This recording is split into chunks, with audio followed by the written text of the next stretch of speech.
Okay, I gotta admit, I was not expecting for this what if to do so well. But what else do I have to say? Thank you guys for the views, for the likes, all of that. But what I have to say right now is comment down what you want the ship to be in this what if. Like, I'm not going to be doing like that average ship between Nami or Rob. Like, let's see if we can come up with something more creative. I mean, like, I know there's Boy Hancock, but for her, she's a special case where I would have to lower down the age. Like, I would end up just rounding down her age, or like basically I would have it be that she's like in her mid-20s to early 30s for this what if slash fan fiction. But beyond that, let's get onto the story. You're pathetic, even for East Blue kids. Luffy degraded. He had taken down a crew of pirates, and quite easily too. The captain, an obese woman wearing a cowboy hat, and was holding a broken mace. But how? The captain questioned herself. Come on, Koby. Help me tie up this crew of wannabe pirates. I'm going to be taking over this ship, although it's going to need a whole makeover. I can't stand the shape and color of it. A small boy with pink hair and glasses appeared behind Luffy. He was whimpering at the sight of his former crew having been taken down so easily. How did you do that? The Alvida pirates were the strongest people I knew, and you took them all down without any aid, Koby asked. I ate a devil fruit and became a wind man. Not only that, but I also learned Haki. Haki? I'll tell you more about it later. Let's just tie up this first. Koby nodded and helped Luffy to tie up the crew members. Afterwards, Luffy set sails to remove the Alvida pirates' flag and have it all ready for their departure. Going to Shellstown next, Koby. There should be a nearby marine base. Shellstown? But I heard that the pirate hunter Zoro was there. Huh? Oh, you heard that whale of a captain talk a little about this Zoro guy. What's he all about? What? You've never heard of him? That man is a demon.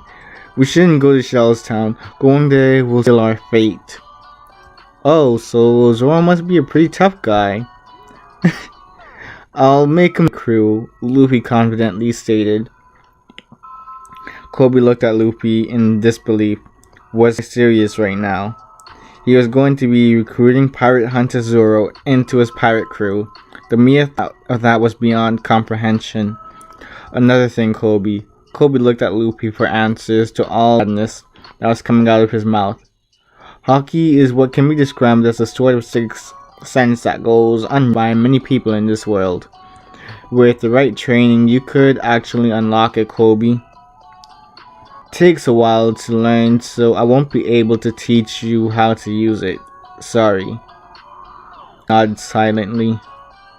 There are two main types of Haki.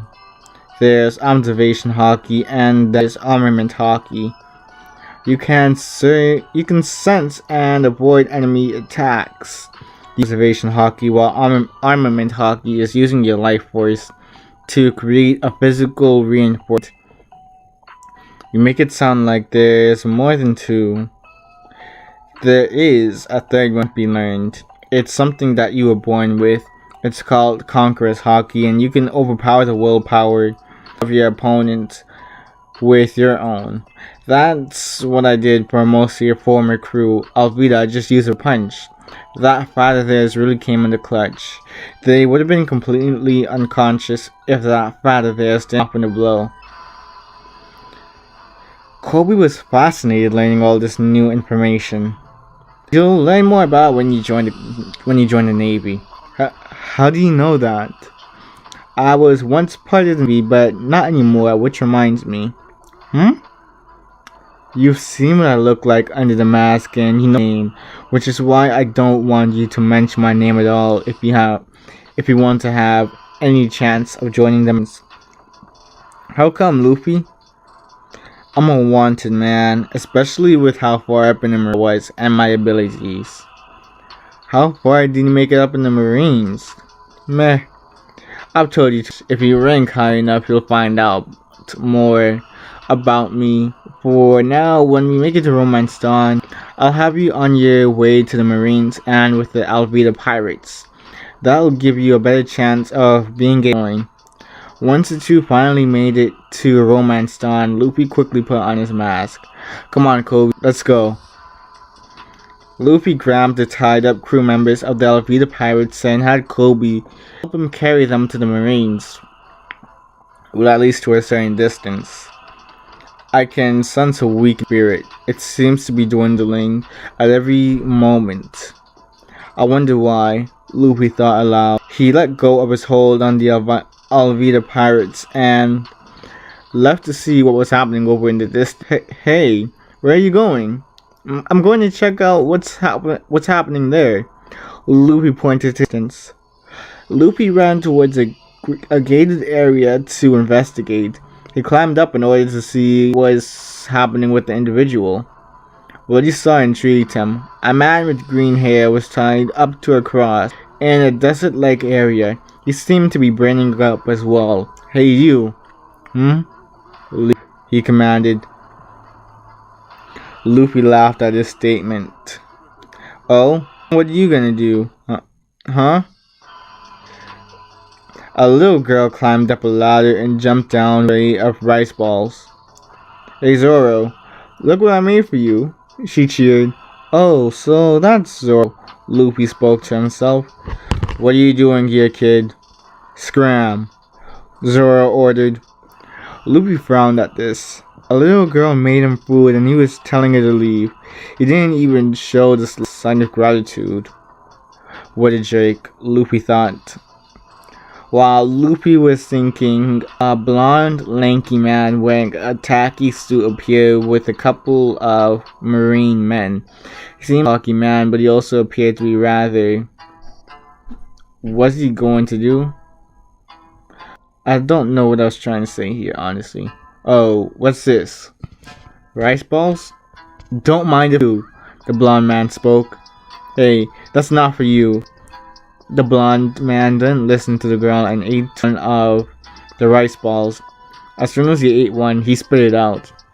What did you put in this? I put sugar in there. I thought it would make them taste better. Are you an idiot? You're supposed salt. Salt. I'm sorry, I can't scream or anything. The blonde man grabbed the tray and threw it down onto the ground. He mixed the rice balls together with the dirt and stomped them with anger on his face. Hey, I worked hard on these. Use salt next time. Now, throw this girl over the walls. But she's only a little girl. One of the Marines tried to reason with the man. Are you defying my orders? How would my daddy feel about this? Hearing the man's father made the Marines cower in fear. One of them grabbed the little girl and told her to crawl into a ball so it would soften her landing. Once over the gates, Luffy managed to use his Logia powers to catch her by wrapping her around in his wing, making it dense enough to hold someone in it. Koby, watch the girl for me, will ya? Luffy asked. How did you realize I was right below you? I never saw you turn up until now. Koby interrogated. The wind, Luffy answered vaguely. Luffy turned back and glared and wearing a purple suit as he left. He wanted to beat the ever-living snot out of this guy, but he couldn't afford anything risky. Not right now, that is. Once the man and the Marines left, Luffy jumped down into the desert area to better observe this Roronoa Zoro guy. He seemed strange. If the guy was a jerk, why would the girl bother wasting her time making anything for him? Hey, Luffy looked at Zoro. While you're here, do me a favor and give me that rice ball. Luffy looked down at the ground to see one of the rice balls mushed together with dirt, thanks to that other guy. But it's mainly dirt, Luffy stated. I don't care. Just feed it to me. Luffy shrugged. Why shouldn't he come between man and his food?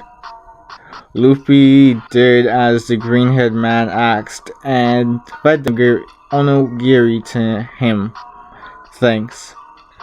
Tell the little girl that the food was delicious. This put a smile on Luffy's face underneath his mask. It seemed like this Zoro guy just acted tough, but was simply a big softy at heart. How nice. I've made up my mind. Roanoa Zoro, I'll be making you part of my crew. Luffy declared. Hey, you can't just say that without my consent. Besides, I don't want to join a pirate. I got a couple more days here. Then I'll be free. Well, if it's a couple of days, I suppose I could wait. I'm not joining your stinking pirate crew. Oh, why not? I've got my own plan to become the world's strongest swordsman. Oh, you plan on surpassing Mihawk. Interesting. Well, considering how you're currently living in the weakest sea, that dream of yours is nothing but a pipe dream. If you live and sail with me, then you'll be able to fight a lot of strong guys and improve your skills a whole lot more than if you stick around here in the East Blue. Wait, what? Weakest sea? Yeah, you didn't know that you've been living in the weakest sea this whole time? No, not at all. Well, that sucks for you. Do you even know Haki? No. What's that? Wow. You don't even have a basic understanding of it and you want to surpass Mihawk. Well, I can teach you Haki once you join my crew. I'm not joining your crew of pirates. We'll see about that. Luffy laughed at his little talk with Zoro and his declaration of making him a member of his crew. He made find the little girl and tell her what Zoro thought about her food. Really?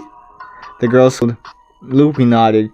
You know, your mask really intimidated me at first, but hearing what you said really comforts me. I can imagine why, but don't worry, I won't hurt you. They were in the girl's restaurant. It was a family business. Her mother owned the place. Luffy and Koby were talking to the girl around one of the tables. So, what's with that guy in the purple suit? Koby asked him. Oh, you're talking about Helmeppo. That guy's a jerk. Just because his dad is a marine captain, he can order everyone around. Not only that, but the whole reason Zoro is even in that marine area in the first place is because he was protecting me from Helmeppo's wolves. He brought them into the restaurant one day and had them wreak havoc across the whole place.